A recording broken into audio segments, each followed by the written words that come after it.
జ్యోత్స్న వాళ్ళ నాన్న అయితే హోటల్ గురించి అయితే మాట్లాడుతూ ఉంటాడు.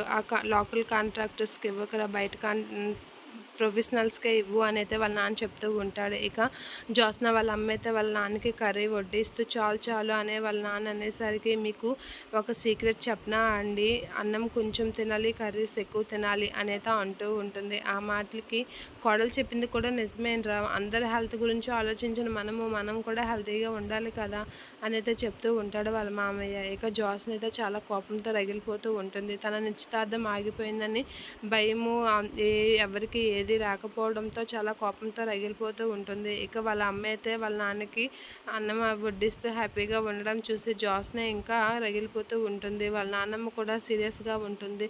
ఇక వాళ్ళ తాతయ్య వాళ్ళైతే ఏంట్రా అని చెప్పి అలా వాళ్ళు మామూలుగా మాట్లాడుకుంటూ ఉంటారు. అదే టైంలో జ్యోత్స్న వాళ్ళతో మాట్లాడడానికి ట్రై చేస్తున్న టైంలో కార్తీక్ వాళ్ళ అమ్మకి ఫోన్ చేస్తూ ఉంటాడు. అలా ఫోన్ చేయగానే కార్తీక్, అత్తయ్య నువ్వు అర్జెంటుగా రావాలి అని అనేసరికి, ఏమైంది చెప్పు అంటే, లేదత్త నువ్వు అర్జెంటుగా రా, నేను ఇక్కడికి వచ్చాక చెప్తాను అనేది అంటూ ఉంటాడు కార్తీక్.